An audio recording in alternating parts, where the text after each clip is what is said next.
Brother Strout, our bishop, say a word to all of our men and lady that is here.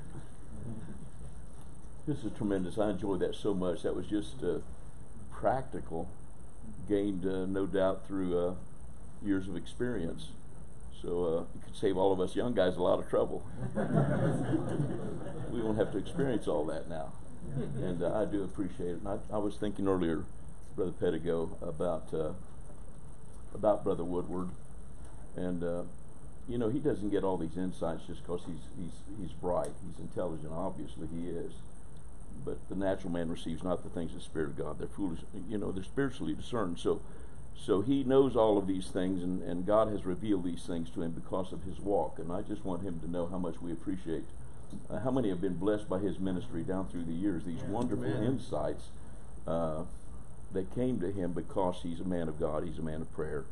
And the Lord has given him some tremendous insights that have blessed all of us. And again, it's not just because he's bright. There's a lot of people that are bright that don't see things like that have blessed all of us. It's a joy to have you here. Thank you so much for coming. And all of you guys and girls make it very special. We're just so proud of each of you. And Indiana has a bright future. God bless.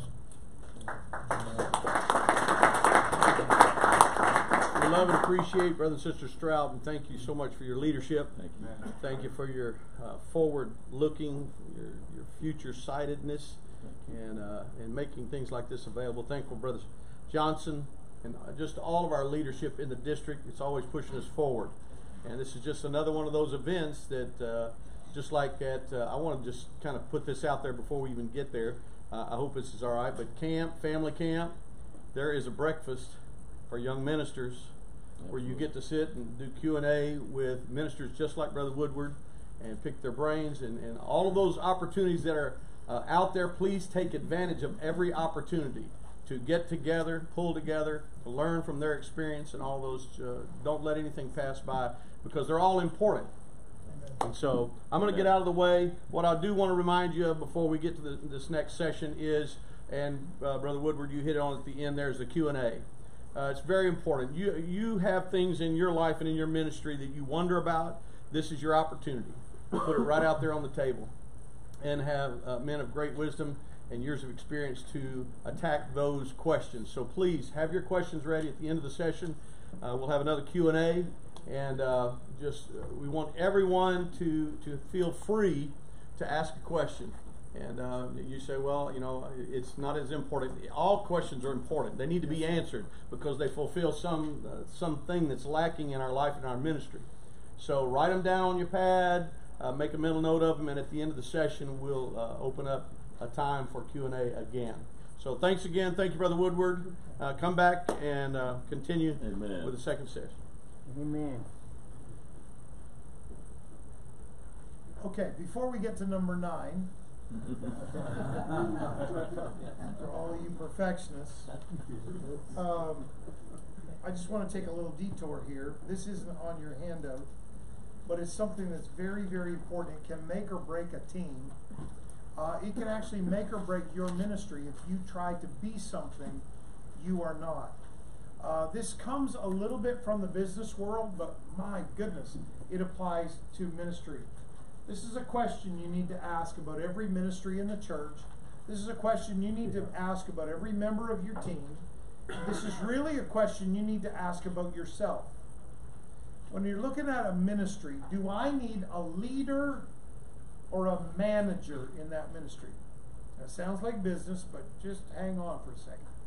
When you look at your ministry, are you a leader by gifting or are you a manager?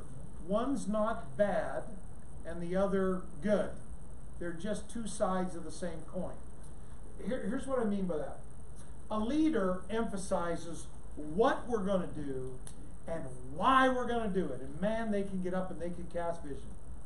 But a manager will come along behind them and they will say, but how are we going to do that? Now, a visionary leader never even thought of how they're going to do it. They just cast the vision. But a manager will come along, and it's just the flip side of the leadership coin. They'll say, how are we going to do that, and when are we going to do it? We can't afford to do that right now. And you need both, and both are valuable. And I want you to be thinking about your ministry over the next couple of minutes, because you end up on one side or the other of this leadership coin by gifting and personality. Doesn't mean you'll never use the other side of the coin, but you're one or the other by gifting and personality. Leaders work from the future back to the present. Leaders are always way out here in the future trying to pull us there, so they get out in the future in front of us, and then they have to come back to the present and convince us all to go there. A manager, they work from the past to the present. They're the ones that are saying, and sometimes managers can say stuff like this, and we don't want to hear it. We tried that before, and it was such a failure that it almost split the church. I've had the privilege of sitting on general board, executive board for a few years, and what a privilege to be in that room with those brilliant, brilliant leaders. It's amazing, and I marvel at our Bishop, Brother Bernard. He's one of the most strategic leaders I've ever had the privilege of knowing in my life. Amen. Brother Jones just finished his tenure as our General Secretary, as you know, and I've sat in meetings in the executive board and in the general board when Brother Jones has said something like this, because he's our resident historian in the UPCI. And Brother Jones has said, I've heard him say this, if we do that, we will lose some ministers. I think about this many. Boy, if he isn't right every time. If we do this, this is, or he'll say, that problem stems from this situation in that district in the year of our Lord, 1961. It's amazing.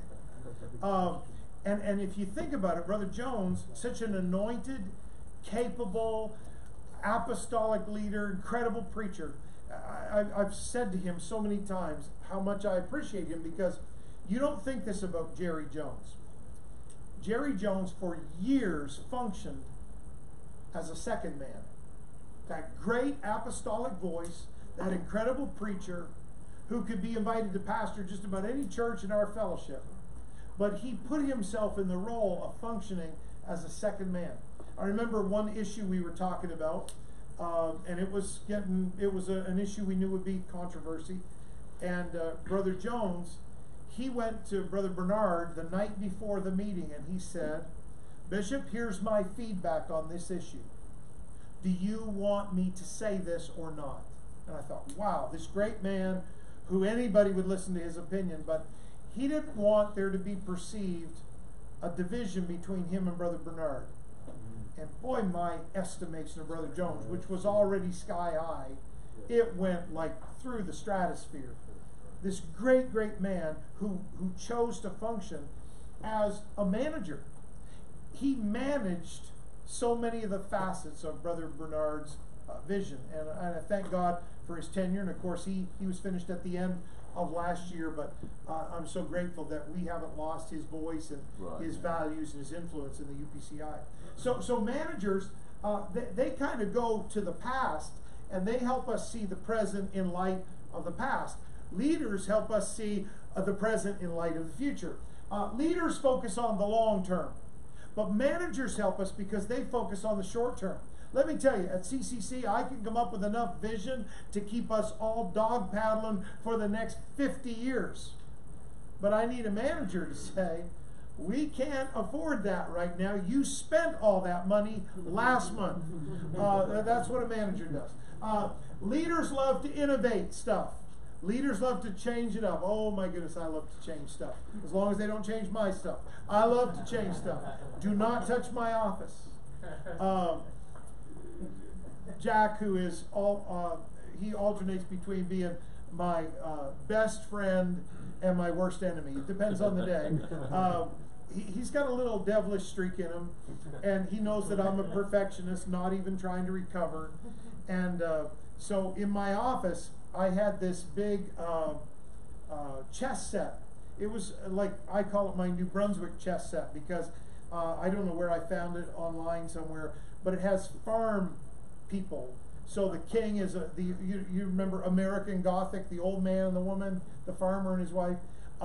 The king is the farmer, and the queen is his wife, and the rooks are outhouses, and it's amazing. It's beautiful. The ponds are all chickens, and there's pigs and whatever. So Jack knows this about me, that everything has its place, and I'm a perfectionist. And he would go into my office when I was away on a trip, and he'd like take one book off the shelf and hide it somewhere. Because he knows if I walk in, I won't see all the hundreds of books, I'll see the space. And he would take my chess set and he would line up the farmer and his wife and the other farmer and his wife behind the outhouse as if they're all waiting to go in. And then he'd come in the office and just sit there and talk to me about nothing. And he's just, the little devil, he's just waiting because he knows eventually I will notice. And me thinking I'm being, unobtrusive, I'll just, while we're talking, I'll just walk over and just start moving him, and then he just loses it. He just laughs. So don't change my stuff, but leaders love to change everybody else's stuff. Managers love routine. Eric Porter is our administrative assistant, and Eric loves routine. Now, it's not that he won't do anything new. He's one of our greatest helps if we go to do an event or whatever, but Eric loves the routine of doing church work every week. Because he knows if we go to change everything, he's going to end up with a lot of stuff on his plate. So that's a manager. Look at this. Leaders value idealism. They want everything to be ideal. But managers value the practical, pragmatism. That's what they value. They just want it to be practical, something we can do. It's nice to have everything ideal, but let's work with the structure that we've already got. Leaders imagine the vision. It's wonderful. But your managers come along behind and they implement that vision. Leaders get excited by change, as long as it's not their own. We get excited by change. Managers often feel threatened by change because all they can see is it's going to make more work. It's going to disrupt working systems. It's going to disrupt everything that's in place and all of our volunteer base. So that's a manager. So here's what happens. Leaders can decide things very, very quickly, and managers tend to decide things more slowly. Now, I'm going to ask for a show of hands in a moment, because we do both in our leadership. I manage things, I lead things. But you lean one way or the other by gifting and personality. I'm going to ask you that question, which side of the coin you're on, in just a second. Leaders, they identify all the opportunities. That's what they do. And managers say, yes, but between here and there, there's this huge mountain. They identify obstacles. That's their gifting. That's, Eric and my father, actually, they work in finance at CCC. They're wonderful. In fact, they call Eric Little Raymond, and it's not me, it's my dad. He's so much like my dad. He's more like my dad than I am like my dad. But they identify obstacles for us. Eric and Dad are like the brakes. If it was up to me, we'd have a runaway car on a steep hill. We'd be given to this and given to that, starting this and doing this, and we would crash. So they're the brakes. They say we can't afford it, we need to wait, we need to pace, and that's a wonderful thing. Leaders take risks. Managers help us avoid risks. I do tell the financial team, your job is to keep my face out of the newspaper and my body out of jail. That's your job, so do your job good. Leaders tend to be purpose-centered. They can see the big picture. Managers tend to be plan-centered. Let's boil your big vision about taking the city. What are we going to do tomorrow? They pop the balloon and bring us back to reality. Finally, leaders, they're the ones that can get out there and cast the vision, and they get the most out of everybody else. That's what leaders do. Leaders can make you commit when you didn't feel like committing. Leaders can make you give when you didn't come to service intending to give. That's a leader.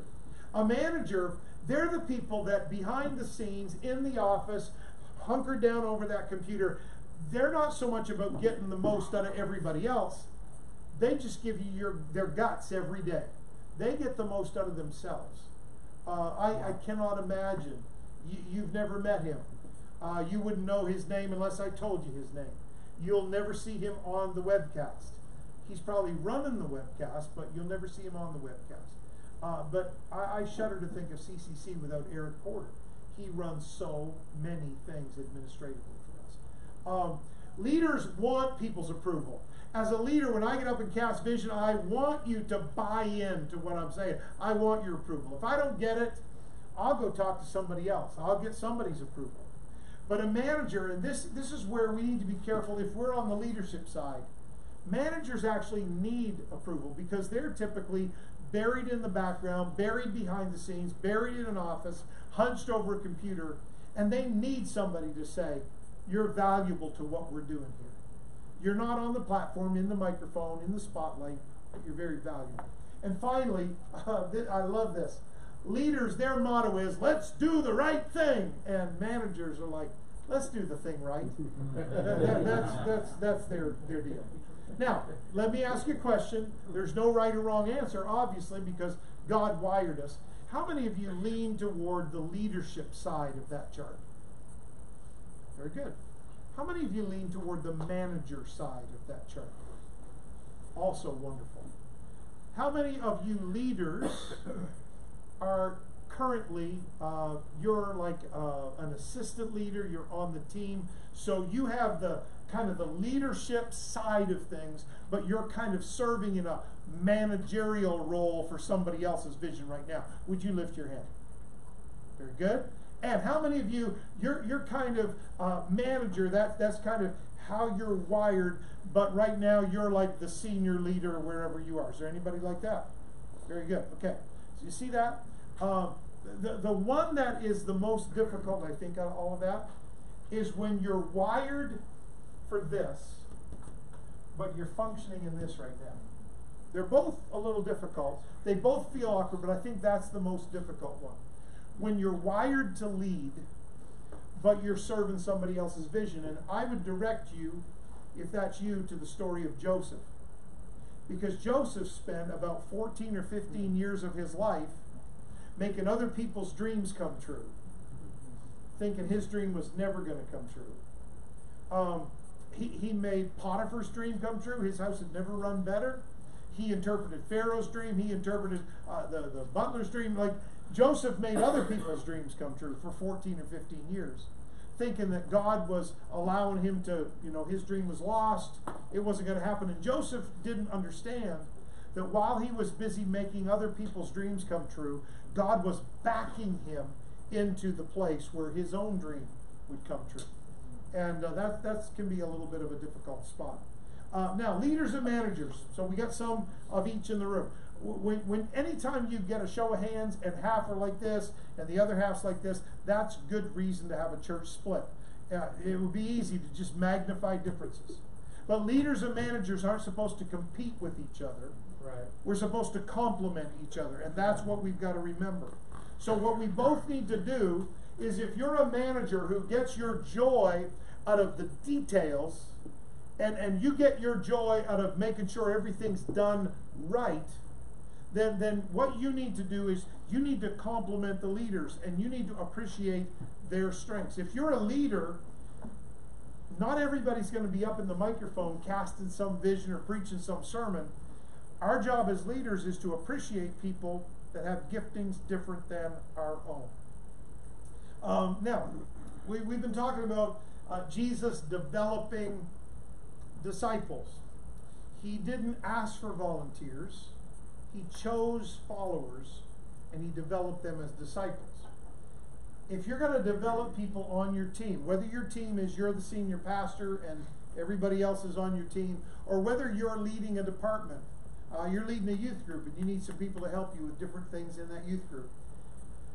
As we're discipling people and developing people, we need to take into account what their natural tendency is. Are they a detail person or are they a visionary person?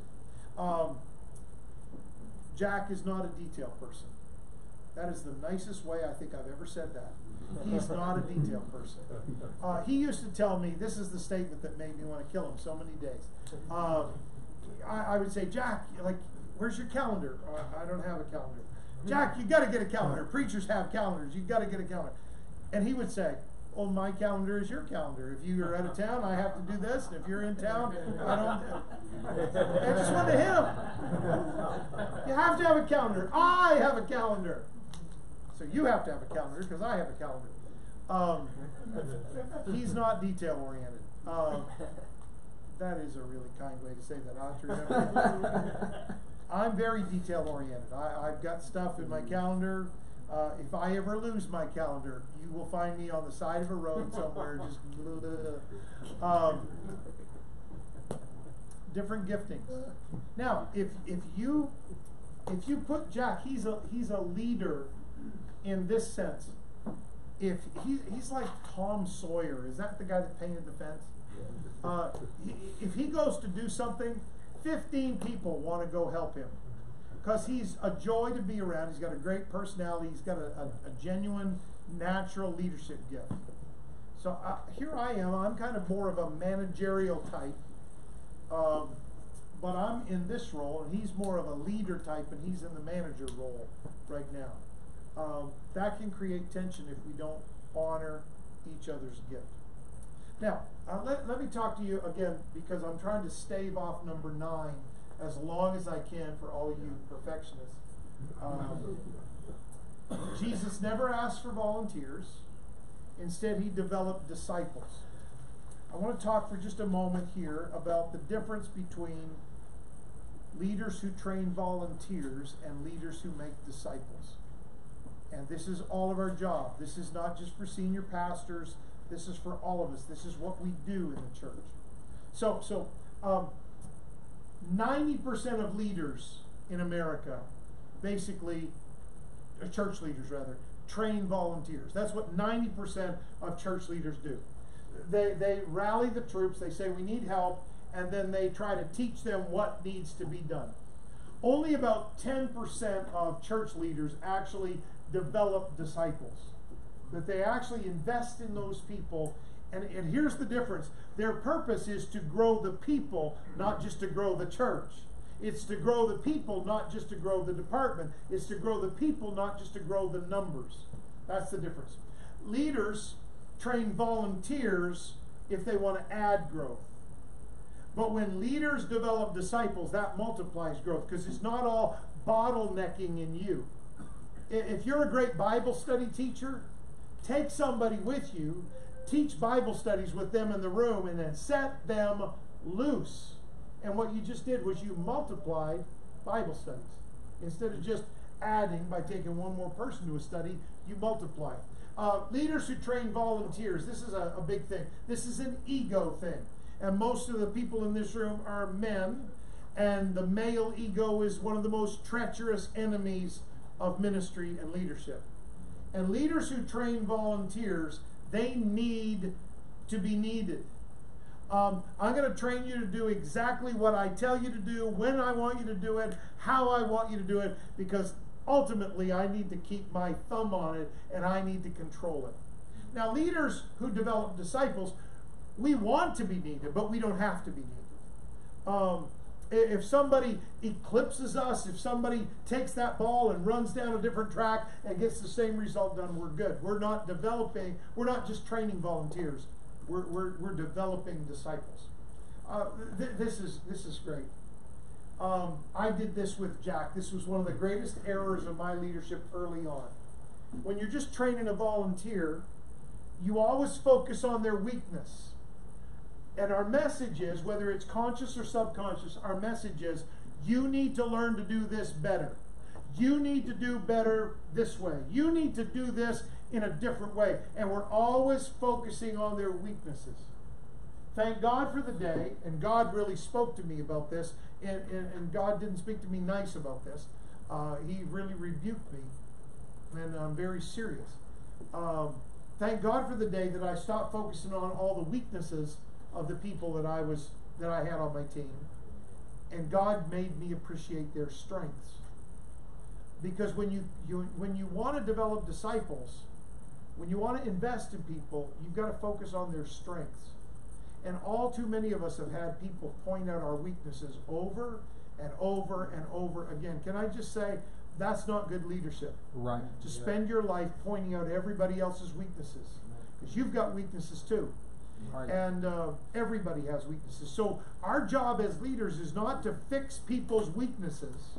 Our job is to focus on people's strengths. No matter, I can send him for counseling. I can do all kinds of things with Jack Lehman. I am never going to turn him into Raymond Woodward. And it's a tragedy. It's his loss. But hey, tease. We could send him to course after course after course.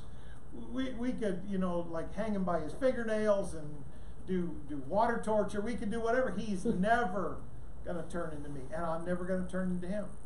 So we can either beat each other up for all the years we've worked together now. It's coming close to 30 years we worked together. And we can either beat each other up over the ways we're different, or we can appreciate each other's strengths. And we were on the phone earlier today. We're in a major construction project, and he's kind of heading that whole thing up. He's kind of the general contractor in some ways. And we were talking about some of the most mundane little detail of the project.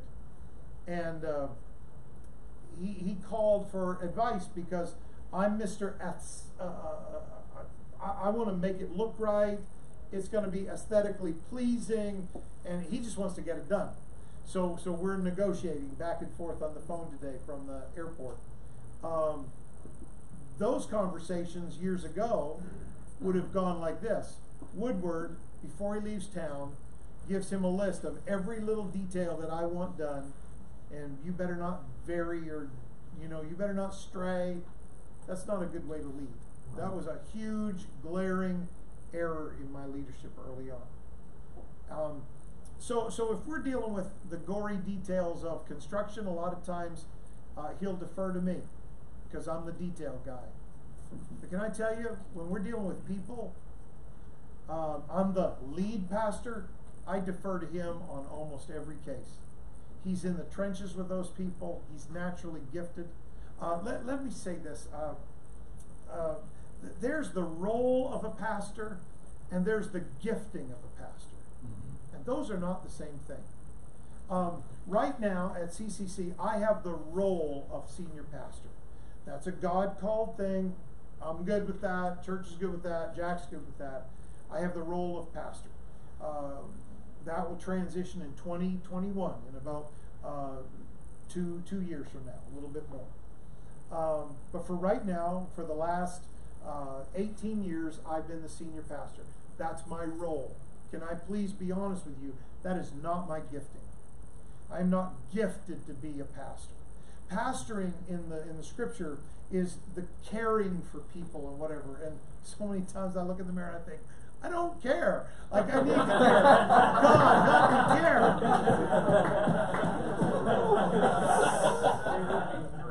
Okay, you, I need to get on the plane now. Jack, he cares. It's amazing. He cares. It's so great.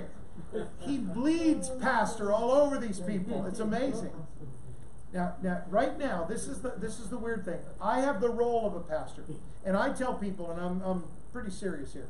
When I went back to CCC in 2001 as senior pastor, in the 5 years previous, they'd been through a church split, a terrible, terrible, devastating church split.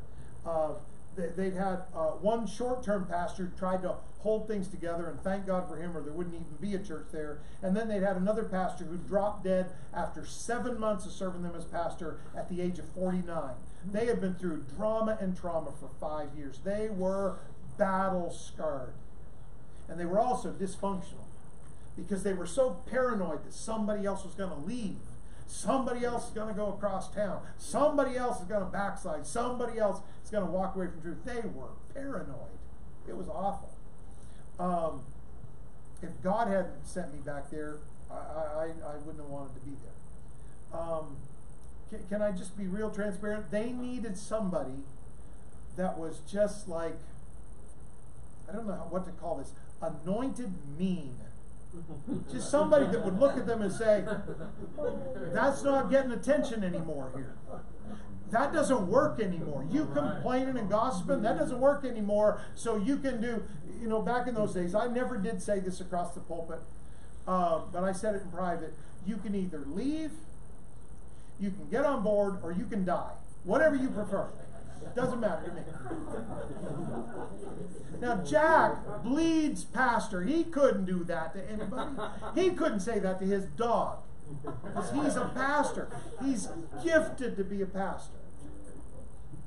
But God put me in the role of pastor because at that stage in our history, there was a different gifting that was needed.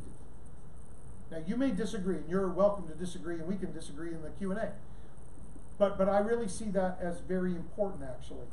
There are roles and giftings. Here's the sweet spot, and Jack will have this in the future, about 2.5 years from now. He will have not only the gifting of a pastor, he'll have the role of a pastor too. And that's really the sweet spot. For right now, he has the gifting of a pastor, but not the role. He's the second man. Right now, I have the role, but not the gifting. Not at all. If I've got giftings, they're in other areas than pastoring and caring and affirming and it's like, goodness. My grandfather on my mother's side used to say, the more I see of people, the more I like my horse. And there are days that I think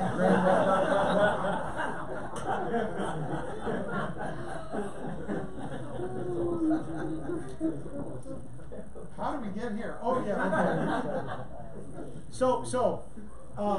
okay. We were talking about what were we talking about? Oh yeah. If you're going to talk about weaknesses and strengths, it's a good idea. For example, intercession. There are people who are gifted intercessors. God gifts them with the gift of intercession. Now, we're all called to occupy the role of an intercessor because intercession is just standing in the gap for somebody. So we all have to have the role of interceding. But boy, not everybody's a gifted intercessor. Our intercessors, they get mad every prayer meeting. Because we just, they drop to their knees. They're in the 7th heaven heading toward the 8th instantly, and they stay there the whole prayer meeting. And then all of us carnal people, we come back and we start to sing and we do focused prayer together, and they get so mad. It's like, why did you stop? I was like in the 10th heaven. And it's like, well, not everybody has that gift. We all have part of the role. I think pastoring is the same thing. There's the role and the gift. And I used to beat myself up because I didn't really have the gift of pastoring. But here's what that has helped us do. There's a couple in our church named David and Susan Coy. David and Susan came up at the end of a Sunday morning service about 7 years ago maybe. And I had just preached my guts out on, we need people that are going to invest in ministry and engage in ministry. And they came up, and here's what they said. They came up to the altar and they said, Pastor, we've been feeling this for a long time. Would you allow us to kind of take over some of the visiting the hospital and visiting seniors and visiting shut-ins? It's like, I tried not to jump down their throat and scream and dance, and I just said, well, yes, we'd be very interested in it. They do more visiting now in a week with their team. They have a team of between 50 and 70. They would do more visiting in a week than I used to get done in a year. And so part of realizing that it's not your gift allows you to actually honor other people's gift and say, there are other people that I need to do this. And so I want to appreciate their strengths, not always just be trying to correct their weaknesses. That's where we get off. Apologies for the rabbit trail. Leaders who train volunteers. We end up focusing on the bottom 20%. That's a leadership stat, a management stat. We focus on the bottom 20% of our people because they're the people who have nothing better to do than volunteer. Leaders who develop disciples, we focus on the top 20%.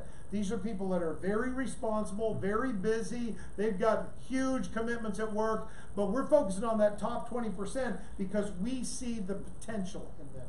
Leaders who train volunteers, you know what they're really doing? I'm going to tell you what to do. I'm going to supervise you as you do it. I'm going to correct you as you do it. You're going to do it exactly like I say, when I say.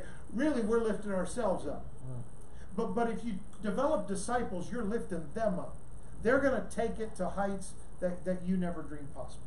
Let's tidy this up here. Leaders who train volunteers. This is huge. This is huge. Leaders who train volunteers, you know what we do?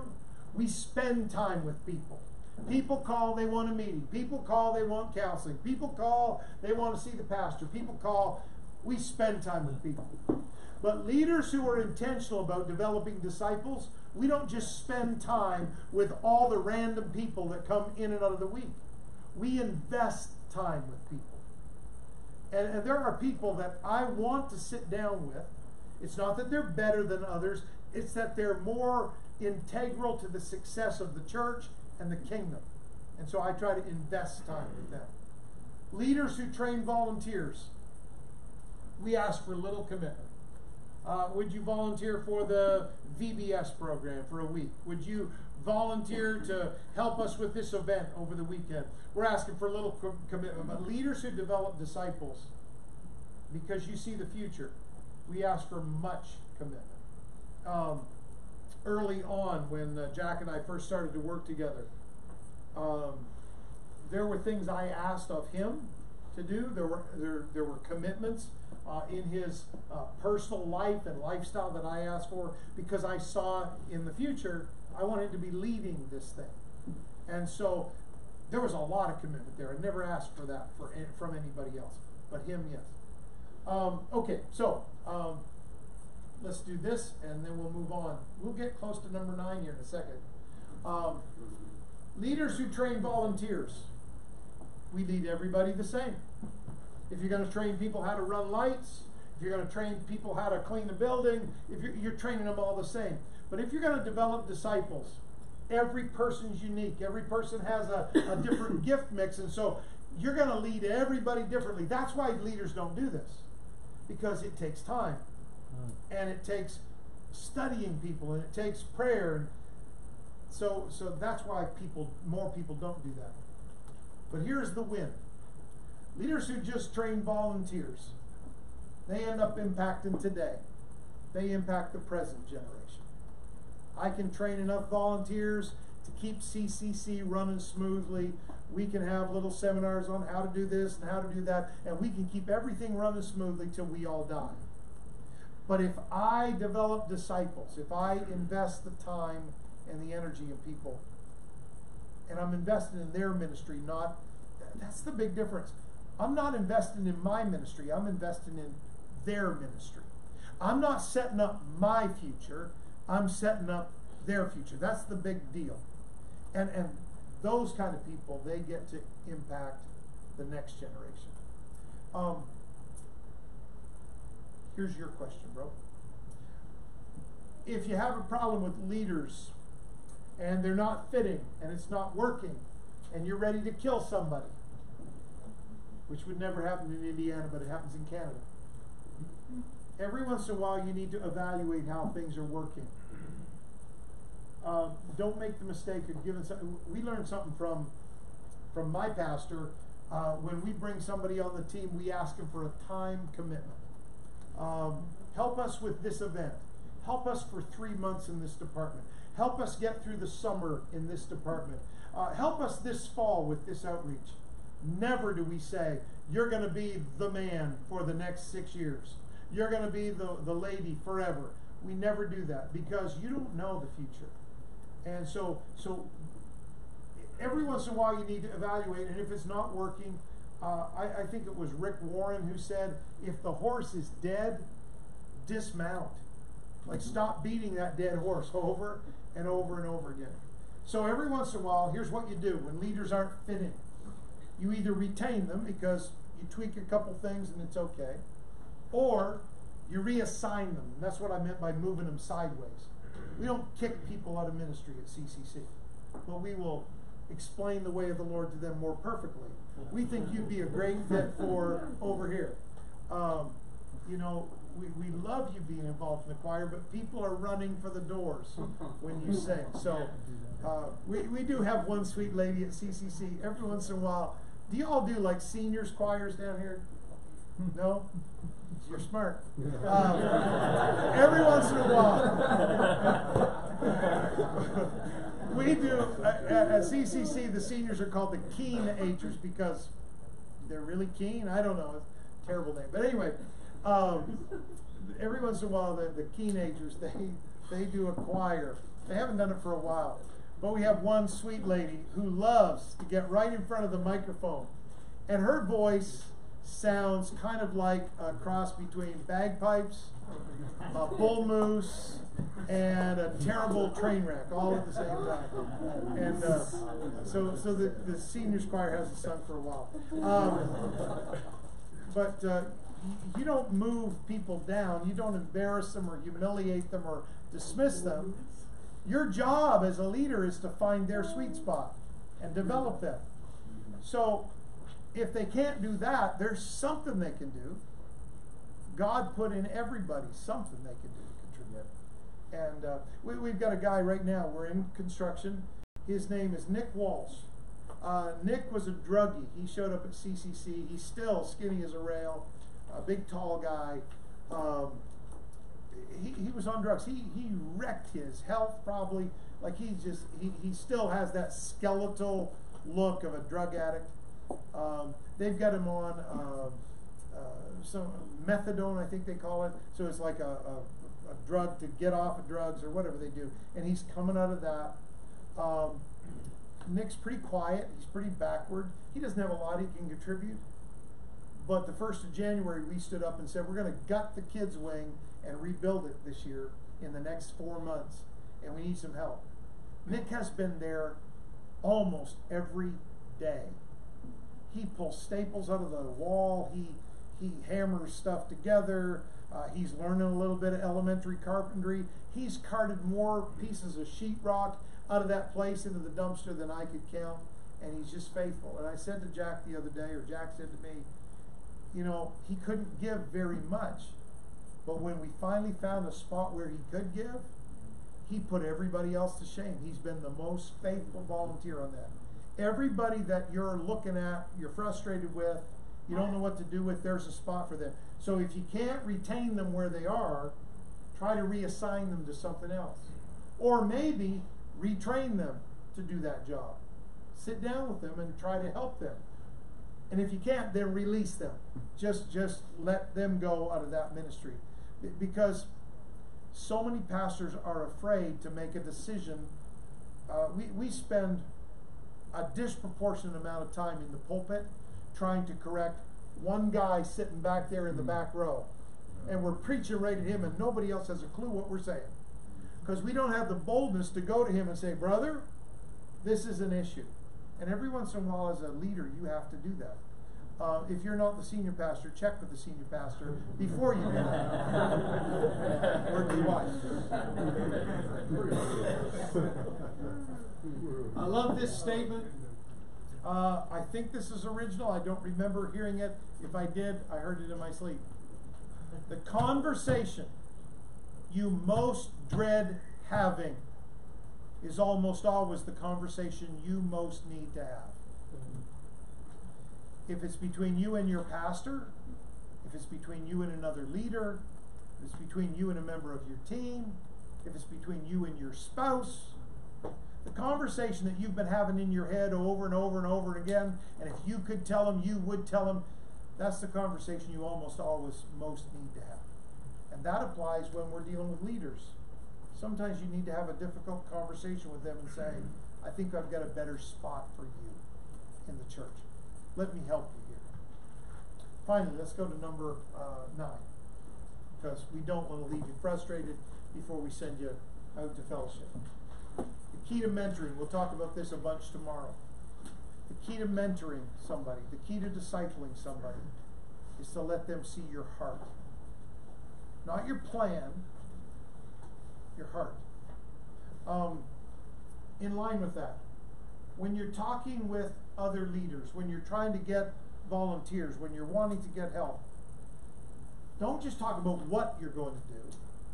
Talk about why you're going to do it. We're going to build this, we're going to start this, we're going to reconfigure this because of these people we're trying to reach. Talk about why with them, not just what. And here's why. When you talk about what, or you ask what questions, what you get is temporary procedures. What are we going to do? We're going to do this. But if you ask why questions, why are you doing that? Why did you do it that way? And by the way, if you're a young leader and you want somebody in your life to mentor you, to help you, don't just ask them what they're doing. We're fascinated with what people are doing.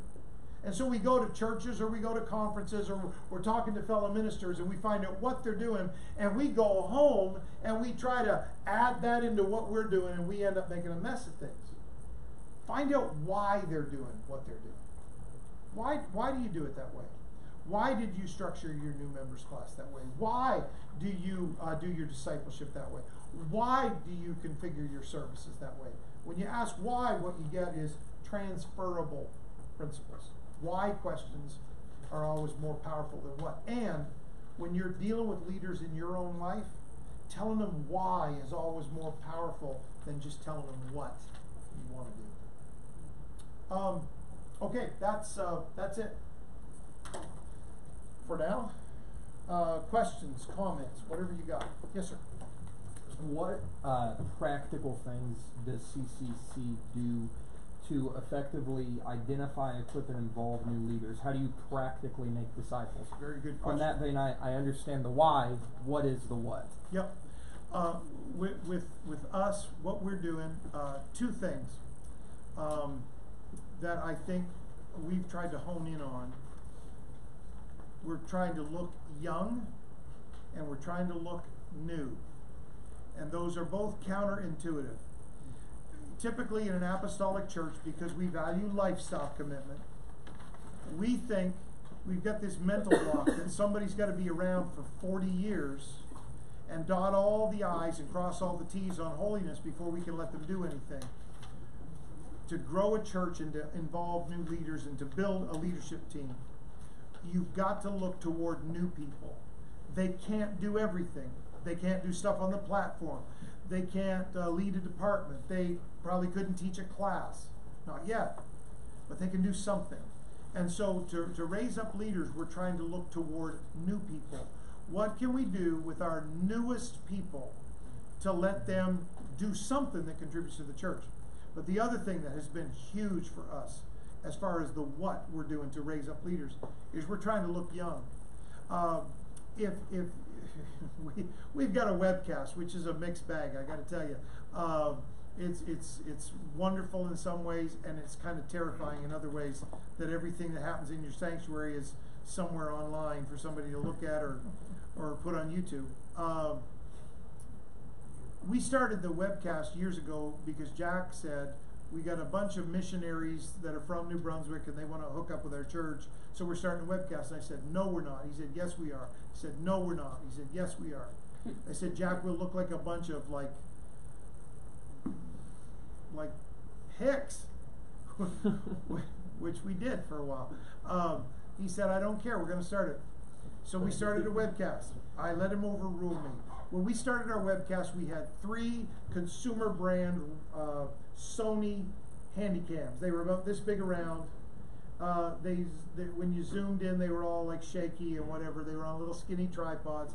And our switcher, our scene switcher, was a Radio Shack switcher. Like when you hit the button to change camera angles, it looked like we just had an earthquake. It was just amazing. It was awful. I was embarrassed for years. But Jack insisted that we do that because he's a pastor at heart, and he has good leadership instincts. And so now we've got a passable webcast. We got better equipment, we got better lighting, but here's my point. Our best camera operators are like 10, 11, 12. Wow. Because they've spent their whole life doing this. Like they were raised from birth with their thumbs going like this. They're awesome. I don't have any 40-year-olds that can run a camera as good as a 12-year-old in our church. Now, we let 40-year-olds do it, and we grit our teeth and wait for the 12-year-olds to come back. They're amazing. And I think we spend so much time thinking we've got to have these mature people, and we're overlooking the biggest leadership pool in our church. We're waiting for them to get through youth group so they can come into main service and volunteer. But they're already in main service, some of our services. And boy, when they're in fact, we just restructured our youth service to be on Saturday night instead of Wednesday night. So we've got all of our young people in on Wednesday now. It's wonderful. It really helped the old deadheads in the place, me included. It's wonderful. But one of the reasons we did that is because they're doing all of these ministries anyway. Look new, look young when you're looking to raise up leaders. The other thing, on both of those things, you don't have people that have already spent, I've got people that have had 10 pastors, and I'm like number 11. Wow. Those people are hard to teach anything, I gotta tell you. Young and new, they're formable, they're malleable, you can teach them and they'll listen. So those are two areas, and I don't know if that's a complete answer to your question, but those are two areas where we're trying to identify them and trying to hook up with them and meet with them. We don't have a formal meeting where we pull them all into the room because they're from different stations in life. But we're trying to do some through, like Pastor Matt, through the youth group. And these kids, the great thing about the young ones is that they're already hanging out 2 or 3 nights a week other than church. We got all kinds of place and space to train them, to get them around. We just came through our youth weekend, Youth Explosion, which is one of our big events every year. Those kids set up more tech and lights and stuff. It was just, and it was anointed. It didn't detract. It was just amazing. So Excellent. Look young, look new. That'll help you. Anybody else? Brother Johnson, yank my chain anytime when we're done, time-wise, whatever. Yes, sir. Oh, sorry. You mentioned your 2.5 more years, your transition plan. Yes, sir. Why at that age, and what's your thoughts about transition? I'm an early adopter on succession and transition. I've always been that way. So we have a constitution, which I think you guys call bylaws in for your church in the States. Because of the issues CCC had been through, I came back in 2001.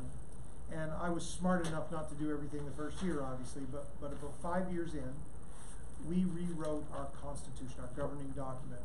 And one of the great clauses we put in it is that CCC can have 100 assistant pastors, only 1 associate pastor. And when we vote a man to be our associate pastor, our constitution states that he will automatically be the next senior pastor. So for Jack Lehman, we had that vote. We changed the Constitution in 2006. In 2010, we voted for him to be our associate pastor, knowing full well that when we voted on that 9 years ago, we were voting for him to be the next senior pastor. Now, 9 years ago, I was just starting on Global Missions Board. I wasn't on executive board or general board. I wasn't traveling a whole lot 9 years ago. We didn't do it to accommodate or convenience me traveling. That was not even on our radar. We did it because I'd watched the church, and I'd watched many churches go through these horrible leadership transitions that just didn't work very well. And so it was really with a heart to secure the future of the church. The reason we're doing it in 2021, I'll be 59, so that's about 6 years early for me. But here's the key. Jack will be 50. I don't want to wait until after 50. We're fairly close in age. We're only 9 years apart. It looks like right now that my son Matthew will be his successor, Jack's successor. They're 20 years apart, which is about ideal. You want to pass from a 65-year-old to like maybe a 40 or 45-year-old. We've got some churches in the UPC that are, and I'm not throwing stones, I'm not thinking of anybody right now, but I'm thinking actually about 15 of them. We've got churches in the UPC that we're passing the baton from a 70 or 80-year-old to a 25-year-old. That's just saying, we'd like nuclear war, train wreck, plane crash, all at the same time, please. Because you're skipping like a generation and a half. And so that's kind of the mentality behind it. I was at Impact Conference in Columbia, Mississippi, and James Carney has passed that church to his son Jaron, and I actually had the privilege of being part of that succession service when Jaron was voted on and we did the succession service. Great honor. And So that was a few years ago. In fact, I just did Jaron's 5th anniversary this past November. Brother Carney, 2 or 3 years ago at Impact, he said the statement that to me it was the shot heard around the world. He said, you don't transition when the older guy is ready. You transition when the younger guy is ready. And I thought, Bishop Carney, you just said what I've been trying to live for the last 30 years. Because that's why we're doing it in 2021. Jack's ready. He'll be about 5 years late. I would have loved to have transitioned to him when he was 45. That's 65 to 45, but we don't have that. We're 9 years apart. But I don't want to wait until after 50. The great thing is, nothing changes. I'm going to keep doing what I'm doing. He's going to keep doing what he's doing. I think anybody that is even vaguely familiar with our church knows that Jack is pastoring the church. He's amazing. He's not me, which is one of the reasons he's amazing. But he's doing a great job at home. And so I want to honor that in the sight of the congregation. And so that's what we're doing. It's not for everybody, for sure, but that's what we're doing and why we're doing it. And that's not new with me. I taught Jack in Bible college back in like 1932 or something. I can't remember, a long time ago. I taught him in Bible college 30 years ago. And I was at the school full-time then. For about 3 years of my ministry, I was at the Bible college full-time. Picked him out of everybody else I taught and thought.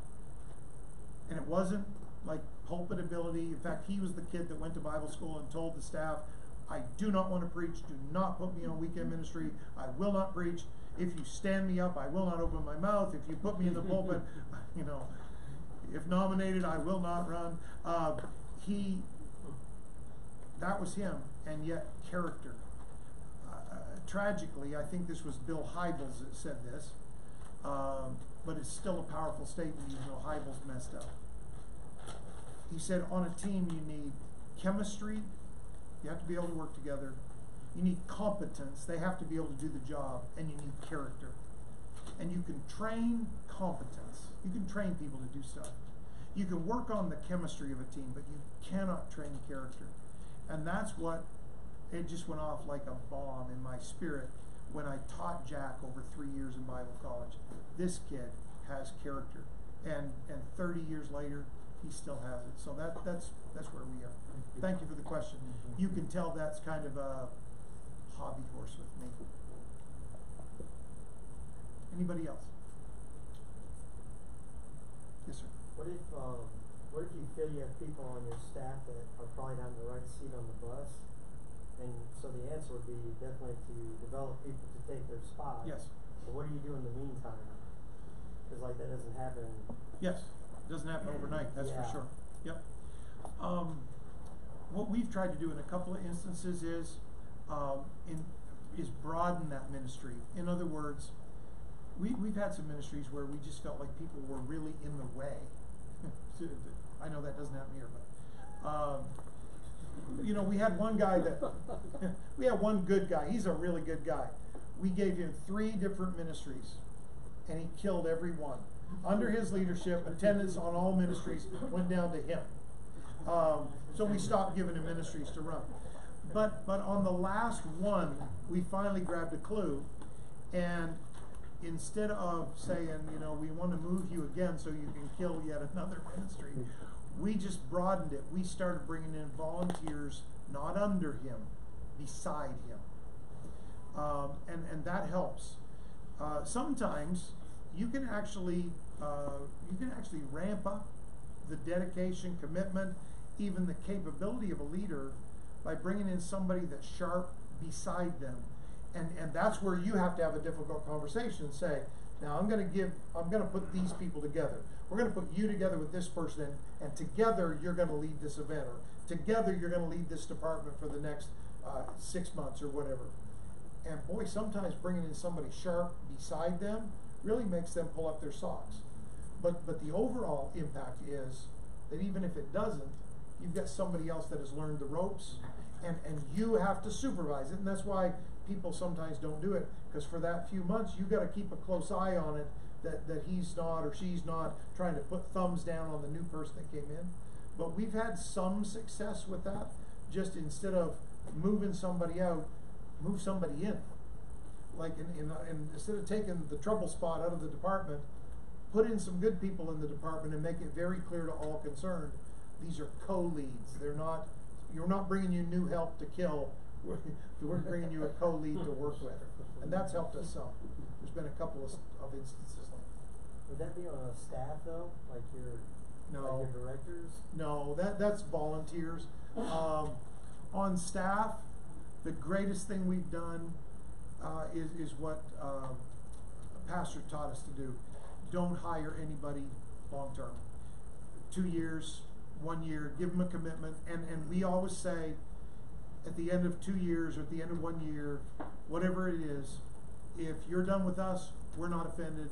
If we're finished, if either side feels like we're done, no hard feelings, no hard, and we lock that down. We've got a student right now that's handling a bunch of tech ministry. He's been there on a grant, and we were able to extend the grant program for an extra half year or whatever. Glad to have him, but he won't be a long-term employee. Also, he's there, his area of study is like media, so his sweet spot, he's a great guy, but his sweet spot would be sitting in an office, hunched over a computer all day, like tweaking the Facebook page. It's like, no, that's not gonna happen. So in the very first conversation, and I had somebody else in with me, another pastor, just so, everybody knew, here's what we want you to do. Here's how ministry works. It's wonderful that you've studied media. It's wonderful that you have a passion for media. It's wonderful that you're going to help us with media. But ministry is not media. Ministry is whatever we need to do. By the way, we're heading into a construction project the 1st of January, and you're not going to be sitting hunched over your computer working on the Facebook page while Pastor Jack is covered in crack-filled dust down in the lower auditorium. So sometimes you have to do that. But this hiring people, we're North American, okay? I'll include me with you guys, Canadian and American. You do realize that we're in about the only 2 countries in the world where the majority of pastors are full-time? Like, this is not true on the mission field. The majority of our pastors worldwide are bivocational. So these really are first world problems that we have here. Even in very wealthy nations that are definitely first world nations, it's just that the church doesn't have the footprint that it does here in America. And so the vast majority of our pastors around the world, they're not thinking about who they're going to hire or fire or whatever. They're working themselves. And we have bivocational people here, but we have a lot of full-time ministry here. And so I think it behooves us to be very careful who we privilege with that. And I think we need to be really careful on the front end going in, and then we don't have to be so cautious and careful and worried on the other end if that has to be solved up front. If they're already in position, pray, saints, pray. It's hard. Yes, sir. How do you use those 10 and 12-year-olds? How do you bring them alongside of people? Okay, so say like our media team, we've got a lot of older people in our media team, and it'd be great to move in some of those younger people, but you can't really move them alongside because they're 12.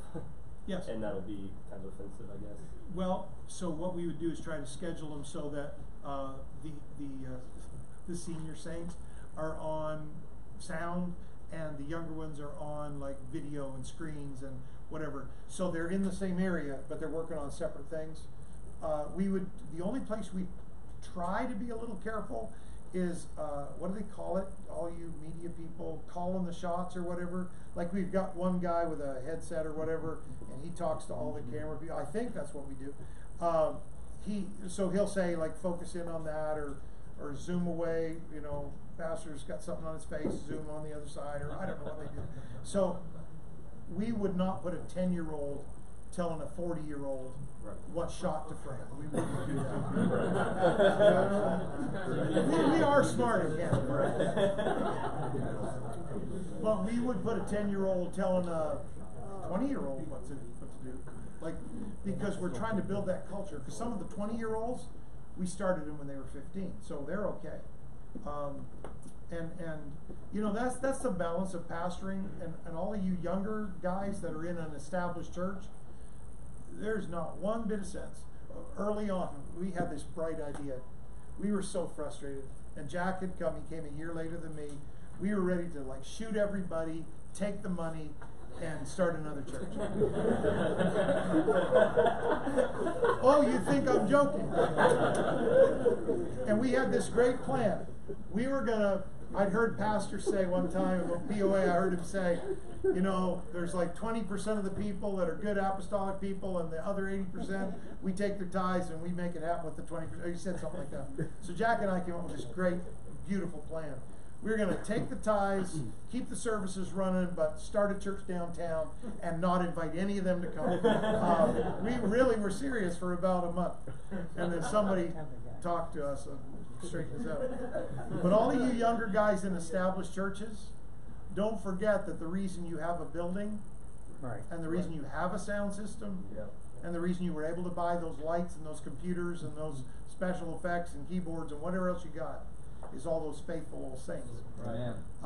They do get set in their ways. From what I hear, we all do as we get older. I'm not in any danger of getting older yet, so I wouldn't know that. So that's just part of life. That's not that they're carnal. It's not that they're backslid. It's just that they're old. That's all it is. You know, I teach a little bit of that when I teach on holiness. This lady came to me. She said,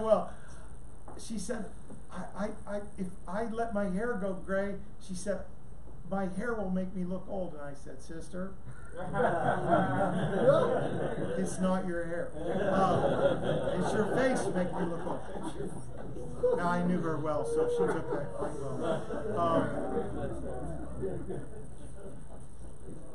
well. Those senior saints, it's a balancing act, especially if you're young and you want to go and you want to build and you want to push. It's a balancing act because it sometimes feels like they're always the obstacle. That's not carnality, that's just age. And so that's the tension. And you know what? God called us, and God's going to help us, and we can build churches where we honor not only every ethnicity, but every age, every generation. We want to have multicultural churches. That's so valuable to us. But we also want to have multi-generational churches. That's also very valuable. So, but you know, you have to do it cautiously. But if you create a culture where everybody, and sometimes I'll just stop and say, look at the camera booths. You know, we got like teenage boys manning all the cameras. And I especially like to stop, because this is what happens with the younger ones. We'll be having a move of God in the service, and I'll look back and it's like, I don't see that with my older ones. Not as much. Those kids, they're really doing that as a ministry. And it's an amazing thing. Those 10 and 12 and 14-year-olds end up affecting the 40 and 50-year-olds. They really do. So I don't know if I even went near your question, but I hope I went somewhere near it. Yes, sir. Sometimes a church size can really limit the pool of talent that you can. Absolutely. So it makes it really easy to default to the same 2 or 3 people. Yes. So is there an effective way to keep reaching to those same 2 or 3 people and maybe spreading them out to where you're helping in Sunday school and you're helping in sound and you're helping in music? Is there an effective way to do that, lean on those same people without quickly reaching for them? The short answer is no. You cannot keep just brutalizing these few faithful few. We have to be really careful why we're doing things, I think, bro.